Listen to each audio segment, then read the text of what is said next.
Thank you guys for subscribing to this channel. Hey guys, welcome back to All Things Gumball. Today is, let's see, it's a Thursday. I like Thursdays. It's almost the end of the week, and I've got two businesses that I'm working. I have the vending business. Well, I have three, I guess. I'm still selling on eBay. I'm still selling parts for the vending machines. I do a small lawn care business, and what I mean by that is I just have maybe 20 customers. It's not a lot, and I am learning something about the lawn care business. I always say in my videos, my vending machine videos, that we should be buying used machines. All right, and I'll tell you why. When you buy a machine brand new, you're going to spend maybe $300. I think that's about the average that you'll spend on the machines.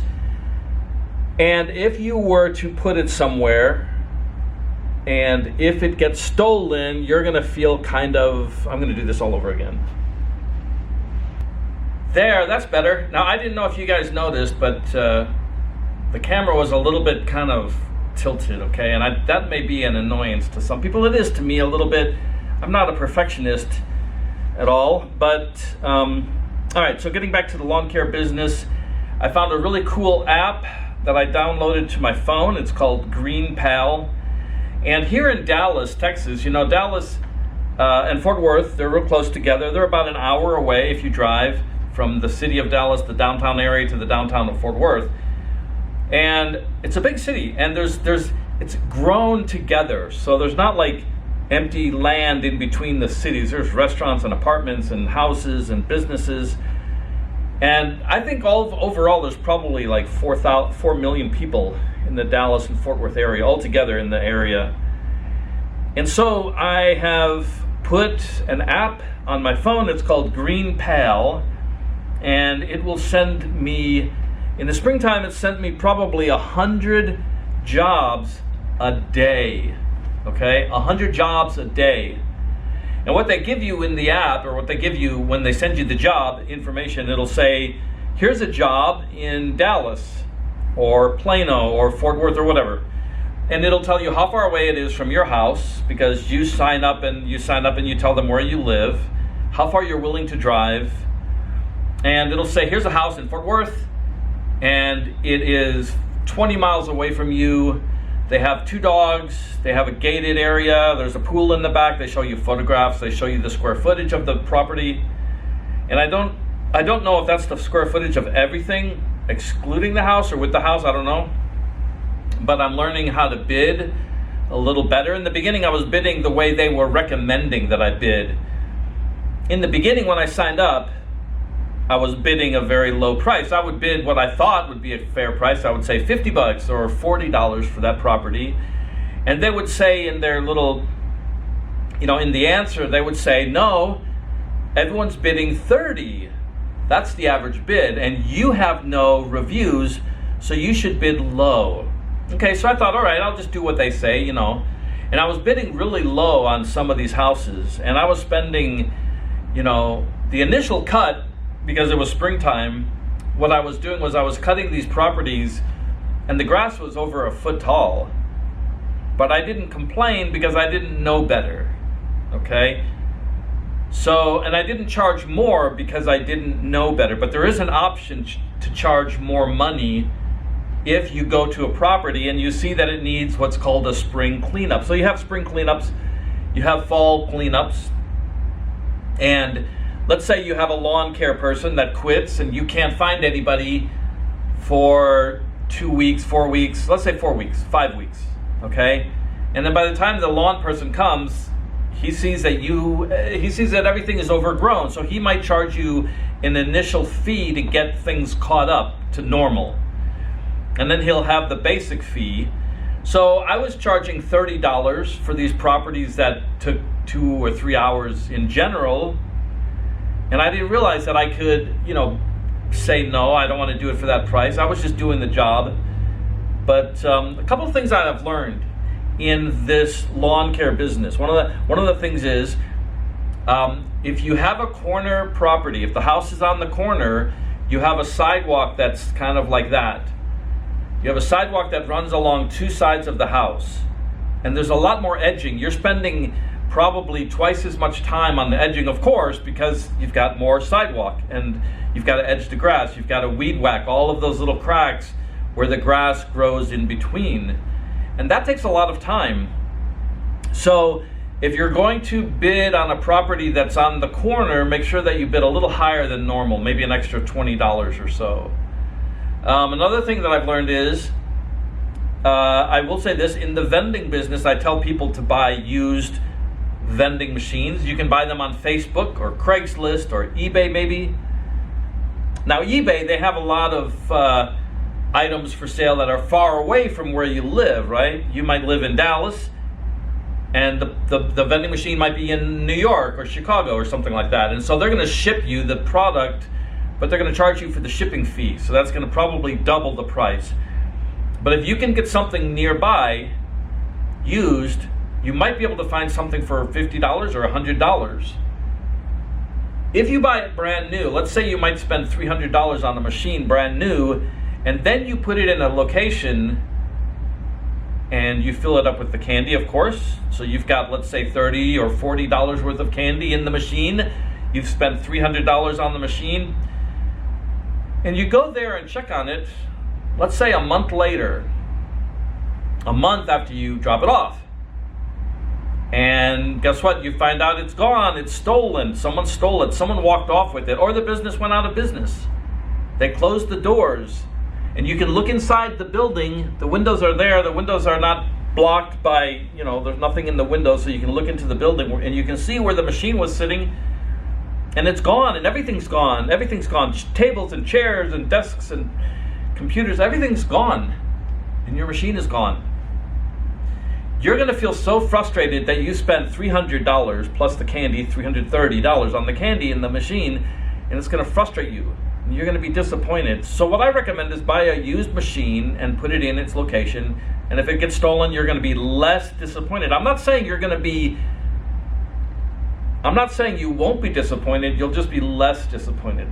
Now, the reason I brought that up is because if you're going to do a lawn care business, I'm not saying that I'm a professional, I'm not saying that I know everything, but I do know one thing. You've got to buy good equipment. And if you can buy brand new equipment that has a warranty, you're probably going to be doing a lot better. I know that it's cheaper, you can buy some used equipment, but if it fails you and you're in the middle of the job, you're going to be kind of, screwed. All right, so I thought what I would do is do a couple questions that I get on my YouTube channel, just answer some questions. So Glenn Richards wrote on one of my videos, he has a question here. He talks about gumballs that you buy at Sam's Club, and I'm still buying gumballs in these boxes, like these boxes here. I'm paying about $22 for a box plus tax, and I'm still selling them for $1.25 a piece, and that means that I'm still making I think I'm making about 22 cents per gumball. Now he asked me, since the economy's kind of fluctuating, things are getting more expensive, should you put a 50-cent coin mech in your machine? You could do that if you wanted to. I know some of these coin mechs that you buy are going to cost you $30 or $40 a piece. I have a lot of vending machines. I have so many vending machines that it's going to be very expensive to, put in 50-cent coin mechs in all my machines. You could do that, or you could hope that the customer has 2 quarters if they want 2 handfuls of candy. Think about it this way. If I walk up to a machine and I've only got a quarter in my pocket, let's say my daughter is sitting here, I've got a 5-year-old child, let's say, and she or he is upset, and I've got 1 quarter in my pocket and I see the vending machine over there, I may say to myself, look, I'll just get my candy, get my kid a little candy, and it'll calm that child down a little bit. And I walk over and it only takes 2 quarters, it takes 50 cents. And I walk away from that machine. If I have 2 quarters, I can put it in a coin mechanism that takes 50 cents. But I could also put those 2 quarters in a coin mechanism that takes a quarter, and I just do it twice. And I don't think anybody's going to complain about spending 2 quarters on a vending machine if they want double the candy. Okay, so that was Glenn Richards' question. I don't remember who asked me this question. Where can I get the machines? I hear that a lot. Where can I find machines? I recommend Facebook Marketplace. I recommend Craigslist. You can probably go to OfferUp if it's still up and available, if it's still running, and 5 Mile, and you can go to eBay. eBay would be my last choice if you're looking for little gumball machines. Because like I said earlier, you're going to have to pay for shipping, which I don't really want to pay double if I can. If I can just drive down the road. In fact, I did have something sold just a couple days ago on eBay, and it was right near my house. It was about 2 or 3 miles away from my house. I just drove it over there, knocked on the door, and gave it to the lady. And I didn't mail it, so I saved money on postage. And I had a feeling that the lady would be kind of like, freaked out or something, or creeped out, but she was fine. Sooner Squatch asks me this question, and it's not just him, but a lot of people ask me this question.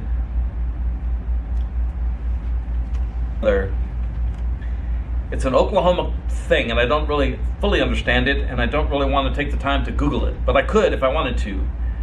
And if y'all know what sooner means, the Oklahoma slang sooner, and you want to post it in a question or a text or whatever, an answer or whatever, a message, go ahead and do that. Sooner Squatch. Squatch sounds like Bigfoot. So maybe he's a fan of Bigfoot. He lives in Oklahoma. Sasquatch, right? So he asks me this question: do I look for quarters? Do I hunt for the quarters that go in my vending machines? Do I look for the silver quarters? Do I look for the old quarters? And to be honest, the answer is no, I do not. I don't have time.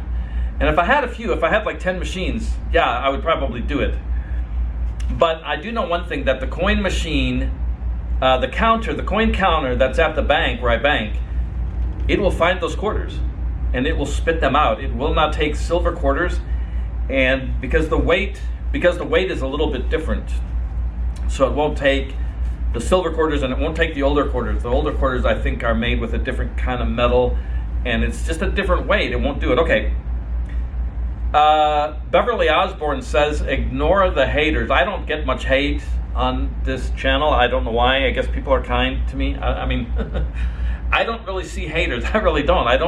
I read the comments and I don't see any hate. I see a lot of kindness. I really do. But watch this. All right, so that was me ignoring the haters. Thank you, Beverly Osborne. 2 more questions, and then I'm going to wrap it up. How much do vending machines make? How much do vending machines make? I was thinking it said, how much do vending machines cost? Let's talk about both of those. How much do vending machines cost? You could probably find one on Craigslist or Facebook Marketplace for $50. Okay, so that's the lowest I've seen them selling. Okay, how much do the vending machines make? Now that's kind of a question I get a lot. How much can you make? How much money can I make? How much money can these machines make? And the answer is really simple. Where are you going to put it? Will you put it in your dining room? Is it going to go in your living room, your family room? Who's going to put quarters in it? Is it just going to be your 2 children or your 1 child? What are you going to do? You're going to give your child 1 quarter per month? If that's the case, your machine's only going to make 1 quarter per month. If you could put it in a school, like a high school or a junior high school, or if you could put it in a shopping mall or a strip center where there's lots of shopping and there's a lot of employees and there's a lot of customers coming and going, you're going to make a lot of money. The machines themselves, if you filled up these machines to the top and you sold out and you come and visit the machine and it's completely empty, it might have $200 inside the machine. Okay? That's not very often that will happen. It doesn't happen like that. I'll tell you a story. Before the pandemic started, as you see in some of my videos, or 1 or 2 of my videos, I talk about putting vending machines in Walmart. I don't know how I even thought of that idea, but I was probably getting an oil change once, and I saw a little gumball machine right there in the waiting area. And I thought to myself, I'm just going to bring one in and just put it right next to that one right there.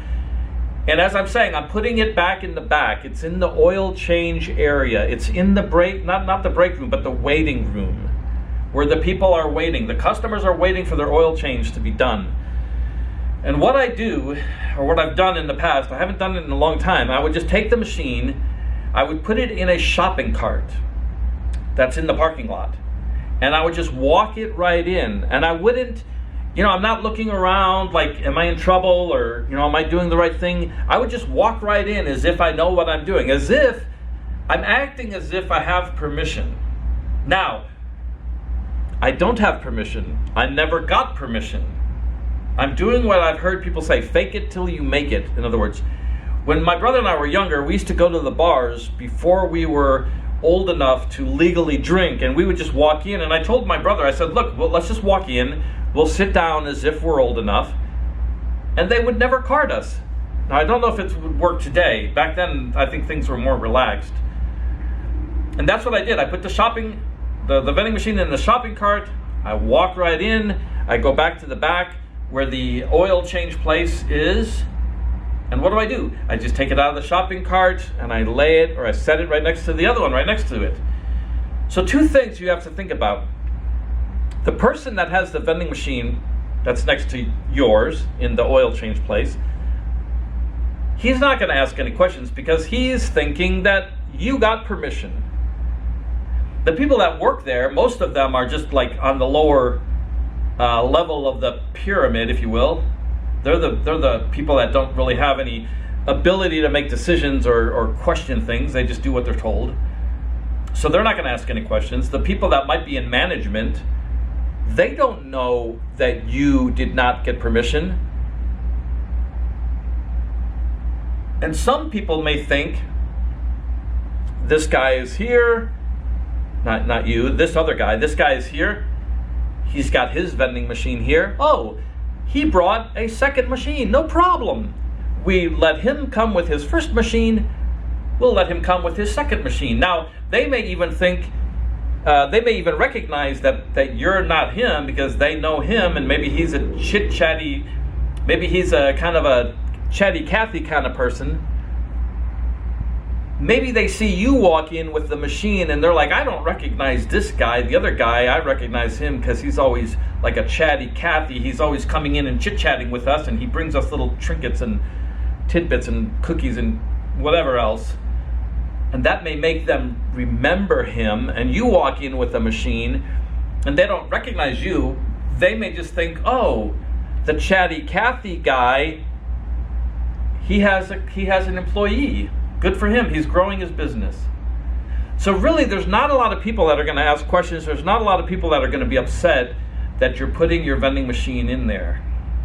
I remember one time I had a vending machine in a small, it was like a, how do I explain it? It's like a 7-Eleven, but they sold shoes and clothing and candy and cookies and canned goods. It was a Mexican place. It was a Mexican little boutique. There was a place that cut hair in the space, and I asked them if I could put a vending machine in there, and they said yes, and I brought it in. And since it was in a Mexican area, and I'm not trying to be rude to Mexican people, they love using the vending machines. So I thought, I'm going to put an 8 canister machine. I used a U-turn like this one here. I put a U-turn in there, and it did very well every month, and it did well for about a year. So it did well for a year, and then they asked me to take it out, and I don't even know why they asked me to remove the machine, but I did.